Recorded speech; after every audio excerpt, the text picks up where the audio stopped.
सर्वेभ्यो नमो नमः। दोस्तों, आप सबको नमस्कार। और आइए आज हम लोग पढ़ते हैं गण। गण क्या होते हैं? कुछ लोगों को तो समझ में नहीं आता कि गण होते क्या हैं। तो संस्कृत में कितने गण होते हैं, आइए आज इस पर हम लोग चर्चा करेंगे। ठीक है कि गण कितने होते हैं। और कुछ लोग तो दूसरा जो होता है ना, छंद विधान होता है, तो उसे ही गण समझ जाते हैं। ठीक है, तो आइए आज हम लोग देखते हैं कि गण क्या चीज़ होते हैं, और उसे भी मैं क्लियर करूँगा कि वो क्या चीज़ होता है। ठीक है, तो आइए पहले हम लोग गण देख लेते हैं कि गण संस्कृत में कितने होते हैं। ठीक है, तो देखिए आज हम लोग देख लेते हैं कि संस्कृत में गण के प्रकार कितने होते हैं। ठीक है, संस्कृत में कितने गण होते हैं।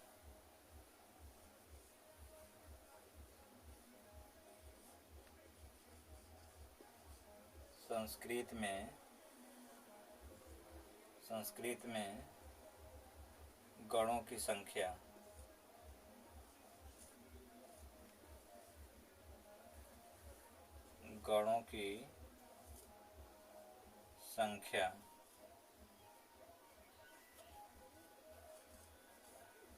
संस्कृत में गणों की संख्या। ठीक है, तो हम लोग देखते हैं कि संस्कृत में कितने गण होते हैं। ठीक है,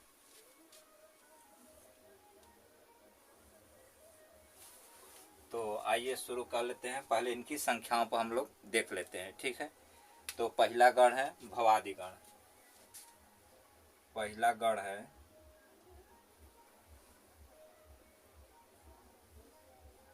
भवादि।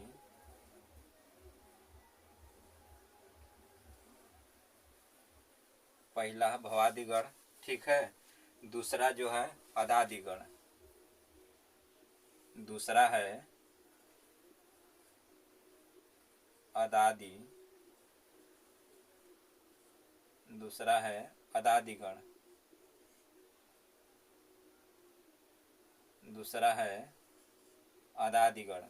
पहला भवादि गण, दूसरा अदादि गण, और तीसरा है जुहोत्यादि गण। तीसरा है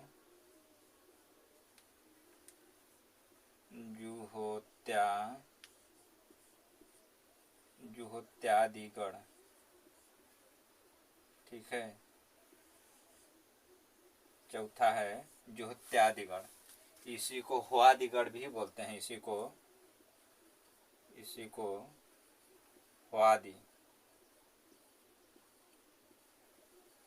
को ह्वादि गण भी बोलते हैं। ठीक है, तीसरा है जुहोत्यादि गण। ठीक है, तीसरा है जुहोत्यादि गण। चौथा है दिवादि गण। चौथा है दिवादि। चौथा है दिवादि गण। चौथा है दिवादि गण। ठीक है, चौथा है दिवादि गण। पांचवा है स्वादि गण। पांचवा है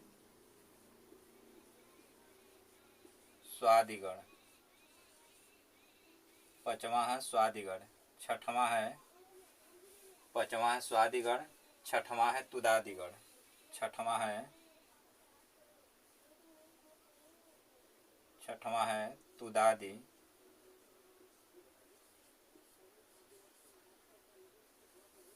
छठवां है तुदादि गण।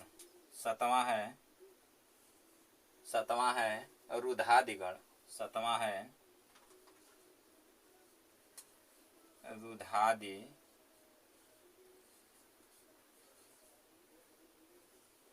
सातवां है रुधादि गण। आठवां है तनादि गण। ठीक है, आठवां है तनादि गण।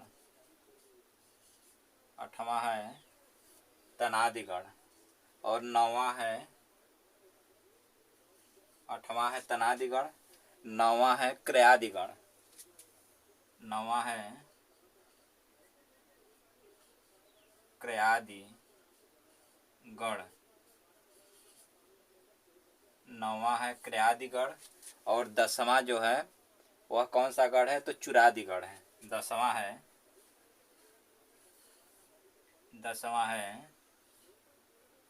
चुरादी।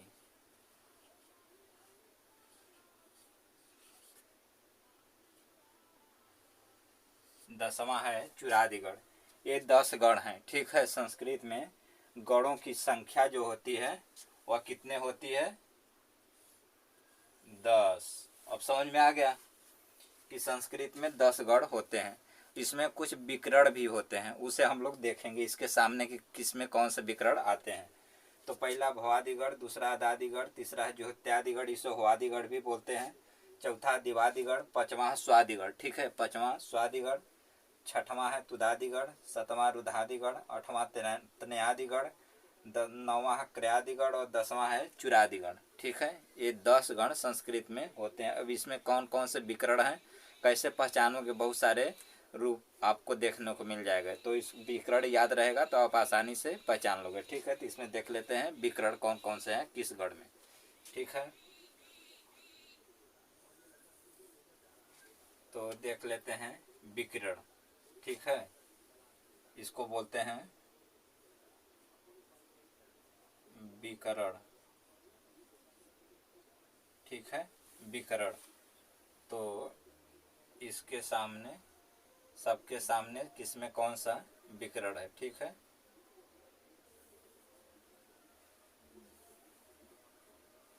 सबका विकरण हम लोग देखेंगे कि किस गढ़ में कौन कौन से विकरण हैं, ठीक है। सबका हम लोग विकरण देखेंगे कि भवादीगढ़ में कौन सा विकरण है, ठीक है। पहले आता है भवादीगढ़। भवादीगढ़ में सप विकरण है, ठीक है। भवादीगढ़ में सप विकरण है। सप का क्या बचता है? अशेष रहता है, ठीक है। भवादीगढ़ में सप विकरण है, सबका अशेष रहता है। और इसमें जो होता है अदादीगढ़, इसमें भी सप होता है। इसमें विकरण सप होता है, लेकिन सप का क्या होता है? सप का लोप हो जाता है, सप का लोप हो जाता है, ठीक है। इसमें सप का लोप हो जाता है। और तीसरा है जो त्यादीगढ़ यानी जिसे होवादीगढ़ बोलते हैं, इसमें कोई विकरण नहीं होता है। इसमें कोई विकरण नहीं होता है। इसमें कोई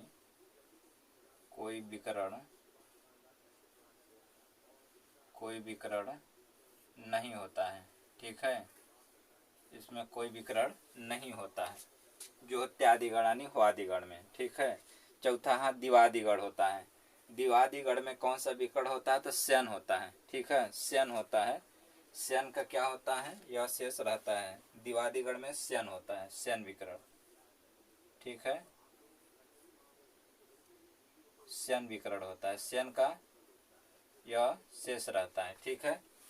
और 5वां आता है स्वादिगढ़। स्वादिगढ़ में क्या होता है? सुनु होता है।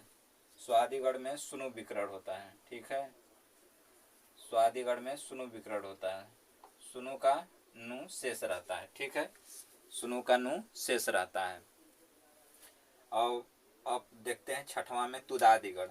तुदादीगढ़ में जो होता है, तुदादीगढ़ में स विकरण होता है। तुदादीगढ़ में विकरण जो होता है स होता है। स का जो होता है अशेष रहता है, ठीक है। स का यह अशेष रहता है। यह जो होता है तुदादीगढ़। रुदादीगढ़ में क्या होता है? सनम विकरण होता है। रुदादीगढ़ में सनम विकरण होता है। सनम, रुदादीगढ़ में सनम विकरण होता है। सनम का न शेष रहता है, ठीक है। सनम का न शेष रहता है, ठीक। सनम का जो होता है न शेष रहता है। अब आते हैं कौन से? तनादीगढ़। तनादीगढ़ में जो होता है तनादीगढ़ में उ विकरण होता है। तनादीगढ़ में उ विकरण होता है। तनादीगढ़ में उ विकरण होता है, ठीक है। और उसके बाद क्या आता है? क्रयादीगढ़। क्रयादीगढ़ में सना होता है, सना विकरण होता है, ठीक है। सना का नाशेष रहता है, ठीक है। सना का नाशेष रहता है। और चुरादीगढ़, 10वां है चुरादीगढ़। चुरादीगढ़ में ऋच विकर्ण होता है, ठीक है। इसमें जो होता है ऋच विकर्ण होता है। इसका जो होता है, जो इसमें बचता है तो इसमें अय बचता है, ठीक है। इसमें अय बचता है, ठीक है। तो ये 10 संस्कृत में गढ़ होते हैं, ठीक है। कंप्लीट हो गया कि ये देख लीजिए बढ़िया से ध्यान से कि पहला भवादिगढ़ में सब विकर्ण होता है, सबका शेष रहता है। अदादिगढ़ में जो होता है सबका लोप हो जाता है, सब होता है लेकिन लोप हो जाता है, ठीक है। तीसरा जो होत्यादिगढ़, इसी को हवादिगढ़ भी बोलते हैं, इसमें कोई विकर्ण नहीं होता है। चौथा है दिवादिगढ़। दिवादिगढ़ में शयन होता है, शयन का शेष रहता है। स्वादिगढ़ होता है। पांचवा में स्वादिगढ़ में सुनु, सुनु का नु शेष रहता है। छठवां में तुदादिगढ़ होता है, इसका स होता है, स का शेष रहता है, ठीक है। सातवां रुधादिगढ़ होता है, इसका सनम होता है, सनम का न शेष रहता है। फिर रुधादिगढ़ में क्या होता है, सनम में यही देखे थे हम लोग। आठवां में तनादिगढ़। तनादिगढ़ में होता है उ विकर्ण होता है। नौवां क्रियादिगढ़, इसमें स्ना होता है, स्ना का ना शेष होता है। और 10वां है चुरादिगढ़, इसमें ऋच होता है, ऋच का अशेष रहता है, ठीक है। ये संस्कृत में 10 गढ़ होते हैं। और कुछ लोग, मैं देखा हूँ बहुत सारे लोग को कन्फ्यूजन होता है, वो दूसरा गढ़ समझते हैं। मैं बताता हूँ वो क्या समझते हैं, ठीक है। ये हो गया कंप्लीट, समझ में आ गया। इसे बढ़िया से देख लीजिए।